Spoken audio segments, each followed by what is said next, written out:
वासना वह आग है जो जलाती नहीं बल्कि आत्मा को भस्म कर देती है। कैसे ध्यान से काम ऊर्जा को रचनात्मकता, कला और करुणा में बदला जाए। बुद्ध की शिक्षाओं को आज के जीवन, युवाओं, गृहस्थों, दंपतियों में कैसे अपनाएं। दैनिक अभ्यास योजना, सुबह से रात तक बुद्ध का अनुशासन, काम विकार से मुक्ति के व्यवहारिक उपाय। बुद्ध की साधना पद्धति। जब मन काम वासना से भर जाता है तब बुद्ध कहते हैं, तुम उससे लड़ो मत बल्कि उसे देखो। यानी बुद्ध का दृष्टिकोण रिप्रेशन, दमन नहीं बल्कि ऑब्जर्वेशन, साक्षी भाव का है। काम विकार को दबाने से वह समाप्त नहीं होता बल्कि भीतर और गहराई में जाकर और शक्तिशाली बन जाता है। लेकिन जब हम उसे ध्यानपूर्वक देखते हैं तो उसकी ऊर्जा का रूपांतरण होता है। इस भाग में हम समझेंगे कि बुद्ध ने किस प्रकार के व्यवहारिक मार्ग बताए जिनसे व्यक्ति धीरे धीरे वासना पर विजय पा सकता है। 1. साक्षी भाव। बुद्ध का पहला उपाय। जब मन में वासनात्मक विचार उठते हैं तब बुद्ध कहते हैं, साक्षी बनो, उसे देखो, उसे जज मत करो। जब कोई व्यक्ति काम विकार को जज करता है, ये बुरा है, ये पाप है, मुझे ऐसा नहीं सोचना चाहिए, तो वह भीतर संघर्ष पैदा करता है। संघर्ष का अर्थ है द्वंद्व, और जहां द्वंद्व है वहां शांति नहीं। बुद्ध कहते हैं कि जो विचार उठ रहा है वह भी एक ऊर्जा है, उसे बस देखो। जैसे कोई बादल आकाश में आता है और चला जाता है, वैसे ही उसे आते जाते देखो। ये देखने की क्रिया धीरे धीरे उस विचार की शक्ति को कम कर देती है।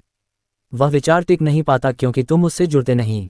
2. ध्यान, मेडिटेशन। काम विकार को रूपांतरित करने का माध्यम। बुद्ध के अनुसार वासना की ऊर्जा को केवल ध्यान के द्वारा ही शुद्ध किया जा सकता है। ध्यान का अर्थ है स्थिर बैठकर अपने मन और शरीर का अवलोकन करना। जब तुम देखते हो कि शरीर में कौन सा स्पर्श, कौन सी कल्पना वासनात्मक विचार उत्पन्न कर रही है, तब धीरे धीरे वह प्रक्रिया समझ में आने लगती है। ये समझ ही मुक्ति का मार्ग बन जाती है। बुद्ध ने कहा, अविद्या अज्ञान के कारण वासना जन्म लेती है और विद्या ज्ञान के कारण वह समाप्त हो जाती है। इसलिए ध्यान का उद्देश्य सप्रेशन, दमन नहीं बल्कि इल्यूमिनेशन, प्रकाश है। जब प्रकाश आता है तो अंधकार स्वयं मिट जाता है। ध्यान से वासना का रूपांतरण करुणा, कंपैशन में हो जाता है। यही कारण है कि बौद्ध साधना में मेत्ता भावना, ध्यान, लविंग काइंडनेस मेडिटेशन का अभ्यास किया जाता है। जब व्यक्ति सभी प्राणियों के लिए प्रेम और दया का अनुभव करता है तब उसकी कामना प्रेम में बदल जाती है। वह शरीर के स्तर की इच्छा नहीं रह जाती बल्कि आत्मा के स्तर का प्रेम बन जाती है। 3. संयम का अर्थ। बुद्ध का संतुलन मार्ग। बुद्ध के मार्ग में 2 चरम सीमाएं हैं, एक है भोग, दूसरी है तप। भोग में व्यक्ति वासना के पीछे भागता है और तप में वह उसे पूरी तरह दबा देता है। बुद्ध कहते हैं, इन दोनों से बचो, मध्यम मार्ग अपनाओ। मध्यम मार्ग का अर्थ है न तो भागो न दबाओ, बल्कि समझो कि वासना एक स्वाभाविक जैविक ऊर्जा है। यदि उसे बुद्धिपूर्वक रूपांतरित किया जाए तो वही ऊर्जा सृजनशीलता, कला, ध्यान, सेवा और करुणा में प्रवाहित हो सकती है। संयम का अर्थ यह नहीं कि तुम कुछ करो ही मत, बल्कि यह है कि तुम सजग रहो कि तुम क्या कर रहे हो, क्यों कर रहे हो। 4. उचित आहार और जीवन शैली। बुद्ध ने काम विकार को नियंत्रित करने के लिए जीवन शैली के कई व्यवहारिक सुझाव दिए। सात्विक आहार, मसालेदार, मांसाहारी या उत्तेजक भोजन वासनात्मक ऊर्जा को बढ़ाता है। इसलिए बुद्ध ने शाकाहारी, हल्का और पवित्र भोजन लेने की सलाह दी। साधु संगति, जैसे लोगों के साथ रहोगे वैसा ही सोच बनता है। इसलिए शीलवान, शुद्ध और जागरूक लोगों की संगति रखो। संयमित दिनचर्या। अत्यधिक आलस्य या अत्यधिक परिश्रम दोनों मन को असंतुलित करते हैं। संतुलित नींद, योग और ध्यान से शरीर स्थिर और मन शांत रहता है। 5. दृष्टि शुद्धि, प्योरिटी ऑफ परसेप्शन। बुद्ध ने कहा, कामना आंखों से प्रवेश करती है। जब हम देखने के ढंग को नहीं समझते तब बाहरी रूप से आकर्षण पैदा होता है। लेकिन जब कोई व्यक्ति सजग होकर देखता है तो वह समझता है कि रूप तो अस्थायी है। हर सुंदरता एक समय के बाद क्षणभंगुर हो जाती है। इसलिए बुद्ध सिखाते हैं अनिच्छा भावना, यानी हर चीज अस्थायी है। जब ये दृष्टि मन में गहराती है तब वासना स्वाभाविक रूप से घटती जाती है। 6. शरीर और मन का यथार्थ। 6. शरीर और मन का यथार्थ ज्ञान। बुद्ध के अनुसार वासना अज्ञान से पैदा होती है। अज्ञान का अर्थ है कि हम अपने शरीर और मन के यथार्थ को नहीं जानते। हम सोचते हैं कि शरीर ही सुख का स्रोत है, लेकिन जब हम उसे सूक्ष्मता से देखते हैं तो पाते हैं कि शरीर क्षणभंगुर, नश्वर और अपवित्र तत्वों से बना है। बुद्ध ने इसे अशुभ भावना कहा। यह ध्यान की वह अवस्था है जिसमें व्यक्ति शरीर को अस्थायी पदार्थों के समूह के रूप में देखता है। ये दृष्टि वासना को कम करती है क्योंकि अब आकर्षण का आधार ही मिट जाता है। 7. करुणा का उदय, प्रेम का शुद्ध रूप। जब व्यक्ति ध्यान और संयम से गुजरता है तो उसके भीतर एक नई अनुभूति जन्म लेती है, करुणा। करुणा का अर्थ है प्रेम, लेकिन बिना वासना के। ये प्रेम सबके प्रति होता है, नर या नारी, बूढ़े या बच्चे, अमीर या गरीब, सबके प्रति समान दया। बुद्ध कहते हैं, जिस दिन तुम्हारा प्रेम सीमाओं से परे चला जाएगा उस दिन वासना स्वयं विलीन हो जाएगी। 8. रूपांतरण का विज्ञान। बुद्ध का मार्ग सप्रेशन, दमन नहीं बल्कि ट्रांसफॉर्मेशन, रूपांतरण है। वासना को दबाने से ऊर्जा नीचे के केंद्र में फंस जाती है, जिससे बेचैनी, अपराधबोध और तनाव बढ़ता है। लेकिन जब वही ऊर्जा ध्यान से ऊपर उठती है तो वह प्रेम, सृजनशीलता और आनंद में परिवर्तित होती है। ये वही प्रक्रिया है जिसे बौद्ध ध्यान में ऊर्जा रूपांतरण, एनर्जी ट्रांसम्यूटेशन कहा जाता है। 9. बुद्ध का निष्कर्ष। बुद्ध ने कभी यह नहीं कहा कि वासना बुरी है। उन्होंने कहा अज्ञान में की गई वासना दुख का कारण है। अर्थात यदि तुम अचेत हो तो वही ऊर्जा तुम्हें नीचे गिराती है, लेकिन यदि तुम सजग हो तो वही ऊर्जा तुम्हें बुद्ध बना देती है। वासना का अंत नहीं, वासना की समझ ही मुक्ति है।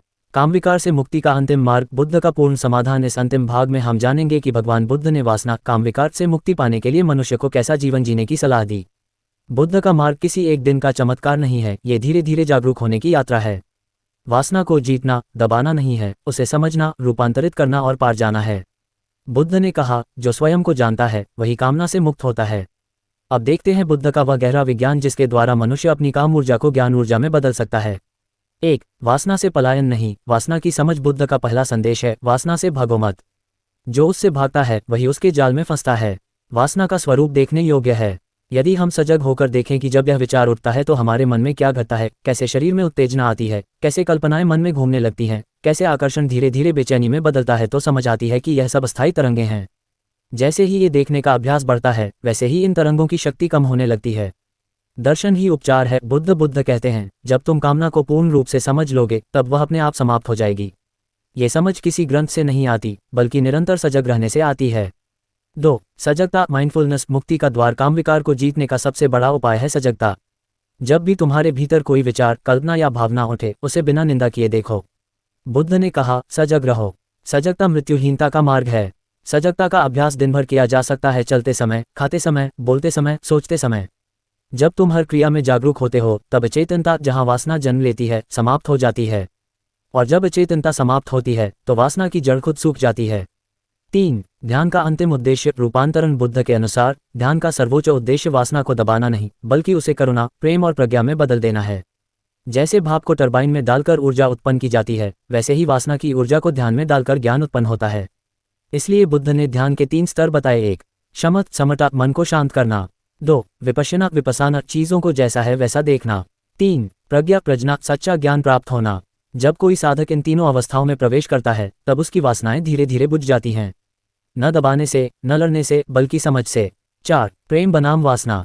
4. प्रेम बनाम वासना। बुद्ध का गूढ़ अंतर। बुद्ध कहते हैं, वासना शरीर की चाह है, प्रेम आत्मा की अनुभूति है।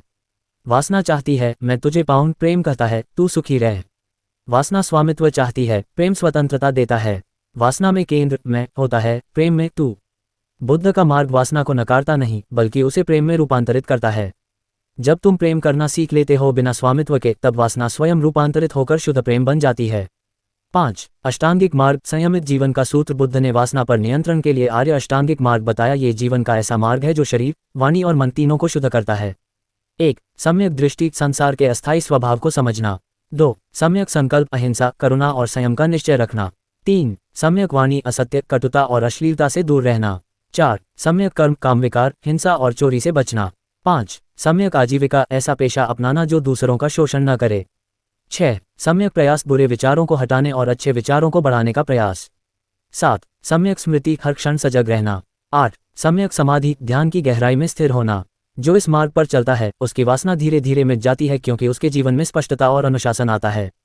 6. वासना का नाश नहीं, उसका रूपांतरण। बुद्ध के अनुसार वासना को नष्ट करना असंभव है क्योंकि वह ऊर्जा है और ऊर्जा कभी नष्ट नहीं होती, केवल रूप बदलती है। अगर तुम उसे दबाओगे तो वह किसी और रूप में बाहर आएगी, गुस्से, बेचैनी, चिंता या अपराधबोध के रूप में। लेकिन अगर तुम उसे समझोगे तो वही ऊर्जा रचनात्मकता, प्रेम और करुणा में बहने लगेगी। ये रूपांतरण ही मुक्ति है। जो ऊर्जा तुम्हें नीचे खींचती थी वही ऊर्जा जब जागरूकता से गुजरती है तो तुम्हें ऊपर उठा देती है। बुद्ध 7.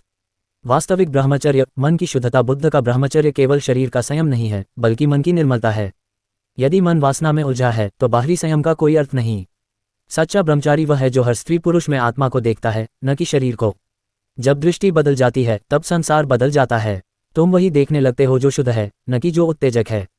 8. जीवन का उद्देश्य, आत्मज्ञान। बुद्ध कहते हैं कि जब मनुष्य अपने जीवन का उद्देश्य समझ लेता है तो वासना जैसी चीजें स्वाभाविक रूप से कमजोर पड़ जाती हैं क्योंकि अब उसकी ऊर्जा किसी उच्च दिशा में लगती है। जो व्यक्ति अर्थहीन जीवन जीता है वही क्षणिक सुख की खोज में भटकता है, लेकिन जो आत्मज्ञान की ओर चलता है वह समझता है कि असली आनंद भीतर है, न कि शरीर में। 9. ध्यान में समाधि, वासना का पूर्ण अंत। जब साधक ध्यान में पूरी तरह स्थिर हो जाता है तो मन की तरंगें शांत हो जाती हैं। वह काम को केवल एक विचार के रूप में देखता है, न कि अपनी पहचान के रूप में।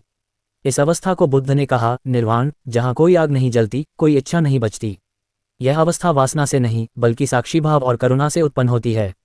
10 निष्कर्ष। बुद्ध का अंतिम संदेश। बुद्ध का उपदेश किसी दमन, पाप या भय पर आधारित नहीं है। उनका पूरा मार्ग स्वतंत्रता और समझ पर आधारित है। वासना तब तक दुख देती है जब तक तुम उसे अंधे होकर जीते हो, लेकिन जैसे ही तुम सजग होकर देखने लगते हो, वह दुख नहीं देती, वह तुम्हें ज्ञान की ओर ले जाती है। अंधेरे में कामना आग बन जाती है और प्रकाश में वही ऊर्जा दीपक बन जाती है। बुद्ध इसलिए बुद्ध का मार्ग यह नहीं कहता कि वासना बुरी है, वह कहता है अज्ञान बुरा है। जब ज्ञान आता है तो वासना स्वयं ही शुद्ध प्रेम, करुणा और आनंद में परिवर्तित हो जाती है। समाप्ति विचार। जब भी मन में सेक्स की इच्छा उठे, उसे शत्रु न मानो, बल्कि उसे समझने का अवसर मानो। देखो, जानो, सजग रहो, यही बुद्ध का विज्ञान है। धीरे धीरे तुम पाओगे कि जो इच्छा कभी तुम्हें नीचे खींचती थी, वही अब तुम्हारे भीतर करुणा, शांति और प्रकाश का स्रोत बन गई है। यही है वासना से बुद्धत्व तक की यात्रा। नमस्कार। मैं नया वीडियो लेके आया हूँ आपके लिए, जिसका नाम है सेक्स की लत लगना और उसको छुड़ाने के लिए जाने भगवान बुद्ध से। जिन बहन भाइयों को सेक्स की सबसे ज़्यादा लत लगी हुई है और वो छुड़ाना चाहते हैं, तो ये वीडियो ज़रूर देखें। और आप लोग कैसे हैं? आशा है अच्छे होंगे। और मेरे वीडियो को शेयर कीजिए, फॉलो कीजिए। और लास्ट में जय भीम, बाय बाय।